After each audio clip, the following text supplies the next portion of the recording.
El Camino de Santiago, conocido como la ruta más larga de Europa y que, según Johann Wolfgang von Goethe, ha configurado Europa, continúa atrayendo cada año a cientos de miles de viajeros, turistas y peregrinos de todas partes del mundo, incluyendo a los futbolistas de la selección española.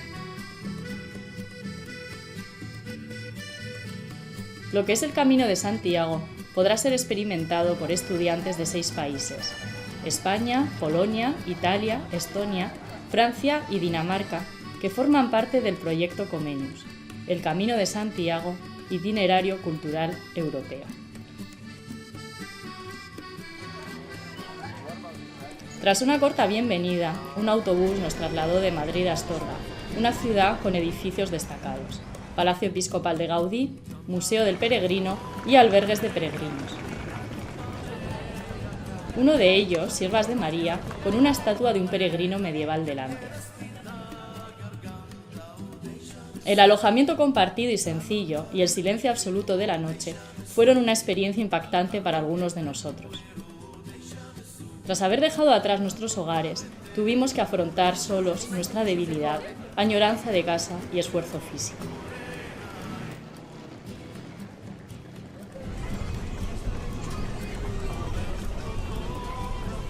A las 6 de la mañana empezamos la primera etapa de nuestro viaje, en el pueblo de Foncebadón, a una altitud de 1.440 metros sobre el nivel del mar. Nos dan la bienvenida un frío intenso y una densa niebla. Un poblado pequeño y bonito, con sus casas abandonadas de piedra, nos transporta a tiempos medievales. Aquí, en el siglo XII, un eremita, Gaucelmo, fundó un hospital para peregrinos, que es ahora un albergue del peregrino, un hospicio y una iglesia. Foncebadón estaba situado en la única ruta hacia las Médulas, donde los romanos solían extraer oro. Así que San Francisco debió probablemente parar aquí durante su peregrinaje a Santiago. En la entrada del poblado hay una cruz de madera con una petición escrita en varios idiomas, diciendo que no se coloquen piedras ahí. ¿Por qué tan extraña petición? Lo averiguaremos en otro pueblo. Al dejar Foncebadón, nos dio pena que la niebla ocultase la belleza natural de los valles y montañas de alrededor.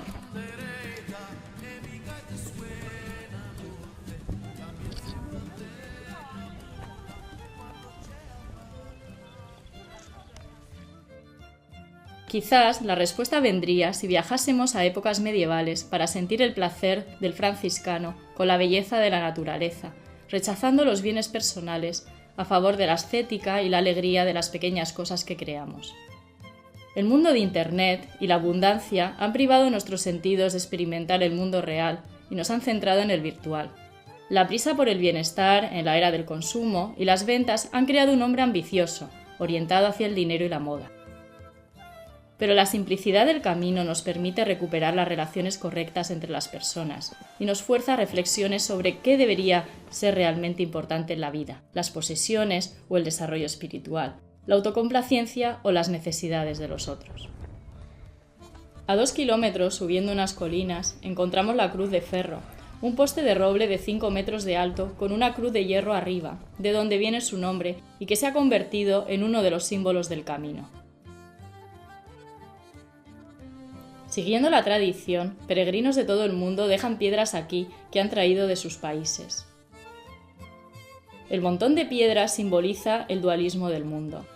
Al dejar las piedras, dejamos nuestras preocupaciones, tristezas, problemas y aliviamos nuestras mentes de la depresión, empezando a mirar el futuro con una nueva esperanza. Renacemos y continuamos nuestro viaje con nuevos propósitos. Para el viajero no importa realmente si, tal y como dice la leyenda, el lugar fue originalmente un altar del dios Mercurio o fue construido por los celtas o el noble Gaucelmo. Todos ponen sus piedras bajo la cruz de la redención y meditan acerca de sus deseos. No lejos de la cruz una ermita, la ermita de Santiago, fue construida en 1982 para conmemorar el Año Santo. Cerca se encuentra también un reloj solar de piedra. Uno de los lugares más extraños en el camino es Manjarín, un lugar de 2 residentes. Es un refugio atendido por un hombre vestido con una capa de templario, que se llama Tomás. Es un refugio sin electricidad ni agua caliente, solo un aseo medieval. Tras un par de kilómetros, un descanso en el acebo. Contemplamos la belleza rústica de sus casas de piedra y tejados de pizarra. El pueblo parece desierto, sin ni siquiera animales en sus calles. En las afueras del pueblo nos llama la atención el monumento a un ciclista alemán que murió de repente en el camino. Finalmente se aproxima el final de nuestra etapa de ese día. Cruzando un puente romano sobre el río Meruelo, entramos a la pequeña ciudad de Molinaseca, habitada por tan solo 800 personas. Cansados tras la larga andadura, buscamos relax en el balneario natural de la corriente fría del río Meruelo. ¡Qué alivio para nuestros pies cansados y doloridos! Sobre el río, en el restaurante Puente Romano, disfrutamos de las delicias de la cocina berciana: cordero y cecina, jamón serrano. Después de una caminata de 20 kilómetros, incluso panas secas y agua nos sabían a la más sofisticada de las comidas. Comenzamos la segunda fase de nuestro camino en la ciudad de Trabadelo, en el valle del río Valcarce, y terminamos en un pequeño poblado medieval, El Cebrero, situado en la confluencia de Galicia y Castilla-León. Qué diferente de la anterior es esta etapa. Camino hacia El Cebreiro, a una altitud de 1300 metros sobre el nivel del mar, avanzamos al lado de carreteras, pasamos bajo puentes monumentales sobre el río Valcarce, cruzamos pueblos diminutos construidos de piedra y miramos las pequeñas parcelas divididas por paredes de piedra. Atravesamos Vega de Valcarce, un pequeño pueblo fundado en el siglo IX por los sarracenos. En la distancia admiramos las ruinas del castillo de Sarracín, que se remonta a los siglos XIV y XV. En la Fava pasamos por un refugio construido por los alemanes con una escultura de un peregrino que, al contrario que el de Astorga, parece estar más cansado. Seguimos adelante y un par de kilómetros más allá pasamos por un monolito que marca el límite entre Castilla y León y Galicia. Galicia es diferente de otras regiones. Ninguna herencia de cultura musulmana compensa las vistas de las montañas, además del tiempo cambiante y lluvias frecuentes.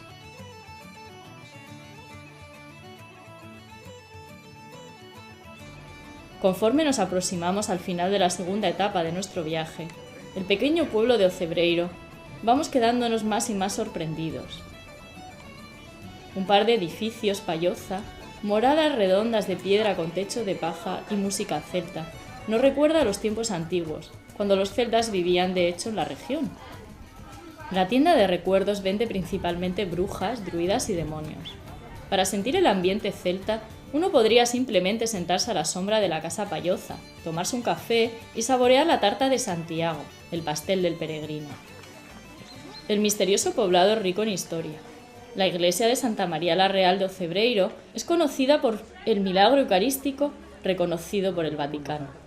Según una leyenda, un día de invierno severo, en el siglo XIV, un benedictino de un monasterio cercano estaba celebrando la Santa Misa. Solo estaban en la iglesia 2 personas, el sacerdote y un campesino, Juan Santín, del pueblo vecino de Barsamayor. Durante la Santa Misa sucedió un milagro. La hostia se volvió carne y el vino sangre. Las reliquias del milagro, un frasco con la sangre milagrosa y un cáliz del siglo XII, aún se conservan en la iglesia.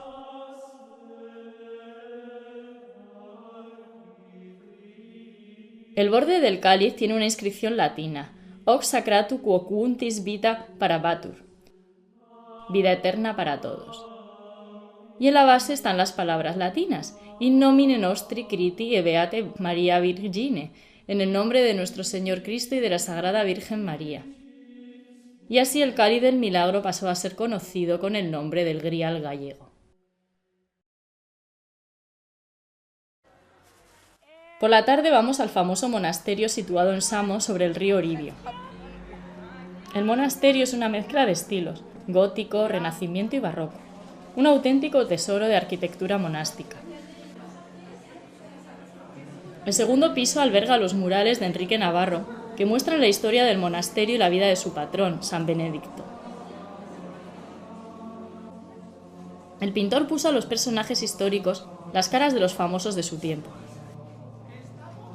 La Orden de los Benedictinos es conocida por haber preservado la herencia de las antiguas Roma y Grecia y por salvar la civilización latina.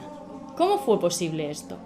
Los benedictinos construían monasterios en las regiones del antiguo Imperio Romano que habían sido conquistadas por los bárbaros. Esos monasterios fueron no solo lugares de oración, sino centros de ciencia y conocimiento teórico y práctico también. Sobre la entrada a la biblioteca del monasterio hay una inscripción: Claustrum sine librario sicut castrum sine armamentario. Un monasterio sin biblioteca es como un castillo sin armas. Nuestro alojamiento durante 2 noches es el albergue Ferramenteiro con vistas a la presa de Belasar, construida en 1963 sobre el río Miño. Portomarín es una ciudad gallega situada a 385 metros por encima del nivel del mar, sobre el río Miño en la provincia de Lugo. Cuando el nivel del río es bajo, se pueden ver los restos de viejos puertos que recuerdan la época romana: San Pedro en la ribera izquierda y San Juan en la derecha. El motivo de crear una presa artificial de agua fueron las riadas que padecían los residentes locales. La ciudad antigua fue removida y trasladada, piedra a piedra, a encima de una colina donde todavía hoy se pueden admirar monumentos interesantes del pasado. Puesta aparte y reconstruida, fue también el monumento más preciado de Portomarín, la iglesia de San Juan, construida originalmente entre los siglos XII y XIII. La rica decoración del pórtico principal se parece a la de la iglesia de Santiago de Compostela. Portomarín es famosa por su fiesta del aguardiente, durante la cual se organizan espectáculos y concursos sobre la destilación de orujo gallego. 2 clases de bebidas locales son: el aguardiente de bagazo, que no tiene color y contiene 50% de alcohol, y el aguardiente de hierbas, que es un licor de hierbas amarillento. El apego a la tradición es tan fuerte aquí que una alquitara grande o destilería fue construida en medio de la plaza.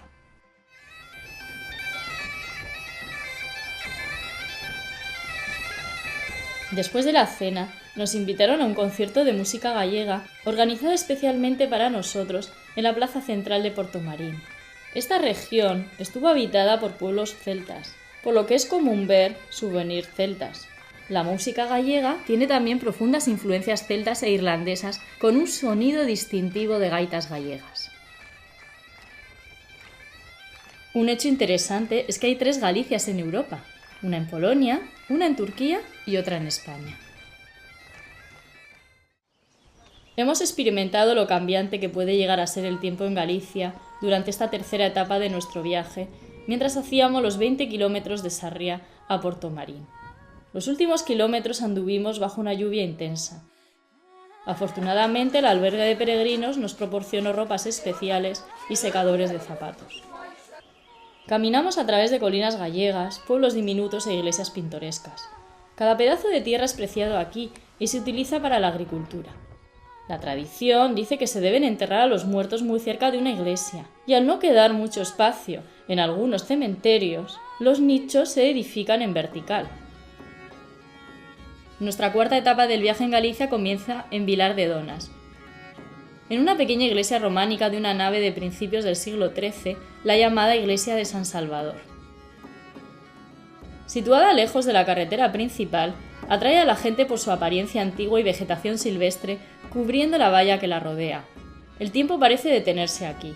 La sola indicación del paso del tiempo es el liquen que crece en las paredes de piedra y el pórtico que guarda la puerta de entrada de madera con ensamblajes de hierro. La iglesia, construida en planta cruciforme con un ábside semicircular, perteneció originalmente a un convento femenino y después a la Orden de Santiago. En el silencio de la iglesia miramos los frescos góticos del siglo XIV que representan escenas bíblicas, monjas pensativas y tumbas. Tales frescos son difíciles de encontrar en otras iglesias de la región, ya que los templos gallegos raramente están cubiertos de escayola. La iglesia es considerada un tesoro único de arquitectura románica. Aún se pueden encontrar en la iglesia sarcófagos de caballeros gallegos muertos en batallas contra los moros. Nuestro guía resaltó con orgullo que Galicia nunca fue conquistada por los musulmanes, excepto por la breve invasión de Santiago de Compostela.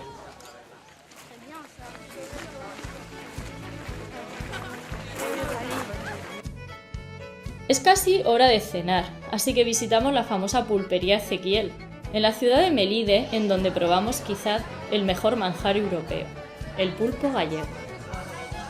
Nuestros estudiantes se quedaron estupefactos cuando un cocinero entró en la habitación con un enorme pulpo humeante. La visión fue terrorífica para algunos de nosotros. Rociado con un pimentón especial, el pulpo se sirvió en platos de madera con pan. El sabor era delicioso. Así que viajeros de todas partes del mundo vienen a Pulpería Ezequiel para degustar este delicado manjar. Galicia es famosa por sus mariscos refinados, así que las tiendas del vecindario ofrecen cangrejo, gamba, langosta y calamares en lugar de carnes. Nos estamos aproximando a Santiago de Compostela. En el camino paramos en el Monte de Gozo o Monte de la Alegría. Qué sorpresa encontrar allí el monumento de Juan Pablo II, 2 veces peregrino a Santiago de Compostela. No lejos se encuentra un centro de peregrinaje europeo de Juan Pablo II. El nombre del monte es muy preciso. Desde su cima se puede ver fácilmente Santiago con su catedral brillando orgullosamente en el centro. Todos estamos muy felices de ver que el fin de nuestro viaje se acerca. Cuando llegamos a la plaza del Obradoiro, encontramos viajeros de todas partes del mundo, agotados, cansados pero contentos de haber alcanzado el final del viaje. Todos juntos nos dirigimos hacia la tumba del apóstol. Un momento de reflexión en un refectorio de plata en el que están conservados los huesos del apóstol y sus compañeros Teodoro y Atanasio.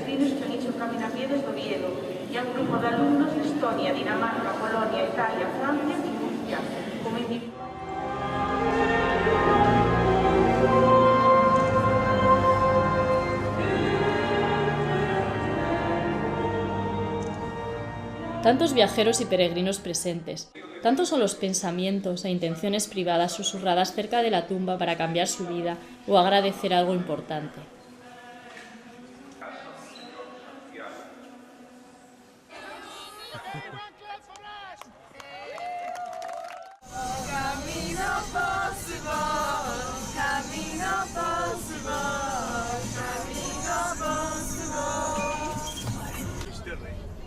Por la tarde temprano alcanzamos Fisterra, después de un viaje por la costa acantilada de Costa de la Muerte y el Océano Atlántico. Finalmente, el puerto de Fisterra, donde paramos en un restaurante pintoresco, o Centolo Fisterra, con una vista bonita del puerto. El restaurante es famoso por su marisco y pescado, que tuvimos la oportunidad de probar. Tras la comida, nos sorprendió mucho descubrir que los organizadores habían preparado un concierto de música tradicional gallega, voces acompañadas por la pandereta gallega y conchas.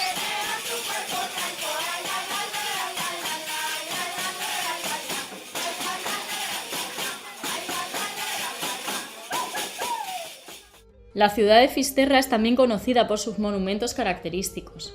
Uno de ellos está erigido en el puerto como conmemoración a 2,5 millones de ciudadanos gallegos de la región que se vieron forzados a emigrar al extranjero en busca de trabajo entre los años 1836 y 1980. La leyenda en el monumento dice: «Leva o noso amor os galegos espallados polo mundo». Gallegos, llevad nuestro amor por todo el mundo. Nos recuerda las situaciones de muchas naciones europeas que experimentaron los mismos problemas al mismo tiempo. El segundo monumento, un ancla, está dedicado a aquellos que murieron en la Costa de la Muerte. Los peligrosos acantilados y tormentas frecuentes ocasionaron muchas catástrofes en el mar, incluyendo el mayor desastre ecológico de España. En 2002, un petrolero, el MT Prestige, naufragó aquí y 5.000 toneladas de petróleo fueron vertidas al mar. Desafortunadamente no tuvimos tiempo de visitar otro sitio de gran interés, un cementerio único diseñado por el arquitecto César Portela. Sobre la ladera de una colina colocó bloques de granito que representan formas modernas de tumbas. Apoteosis del sentimiento de descanso, silencio y la unidad del hombre con la naturaleza. Después de la puesta de sol, paseamos a lo largo del Cabo Fisterra, uno de los promontorios más occidentales de España. Los antiguos romanos consideraban el lugar como el fin de la tierra, de aquí su nombre, que es una combinación de las palabras finis et terre, final y tierra. Es la última etapa del camino para los peregrinos que van a Santiago. Una brisa suave marina, cielos nublados y el sonido de las olas rompiendo contra las rocas de la orilla forman una escena de sobrecogimiento y ensueño. Según la tradición, después de llegar al cabo Fisterra, los peregrinos queman en una hoguera la ropa usada en el camino y la arroja al mar. Es una limpieza simbólica, con propósitos fuertes de comenzar una nueva vida. Decimos adiós a la maravillosa Galicia, un lugar que permanecerá en nuestra memoria como una tierra siempre verde con una historia rica y compleja. Sus habitantes, los gallegos, nos encantaron con su hospitalidad, simplicidad y sinceridad. Hemos aprendido un trozo de herencia europea, que aún nos enseña la humildad y el respeto por el pasado. Entendemos ahora por qué un bastón de madera con una concha de Santiago es más adecuado en el camino que los bastones de andar noruegos. Hemos aprendido a aceptar incluso esos albergues ascéticos, el silencio nocturno desde las 10 de la noche a las 6 de la mañana y las comidas en grupo. Ni siquiera nos asustan las brujas gallegas o meigas, ni las limitaciones físicas impuestas por la dureza de nuestras caminatas. Como recuerdo tenemos 2 certificados, uno del alcalde de Fisterra, un certificado especial de Cabo Fisterra con una frase del escritor portugués Luís Vaz de Camões. Onde a terra acaba se o mar comeza, donde termina la tierra y el mar comienza. El otro es un certificado único, expedido por la Orden de los Franciscanos solamente una vez cada 100 años. Este fue para conmemorar la peregrinación de San Francisco de Asís a Santiago, que tuvo lugar en el año 1214. Nuestro peregrinaje se realizó exactamente 800 años después de esa efemérides. Parafraseando la frase podemos decir: donde el camino termina, comienza una nueva vida. Y así decimos adiós a nuestros queridos amigos de Italia, España, Francia, Dinamarca, Polonia y Estonia. Buen camino.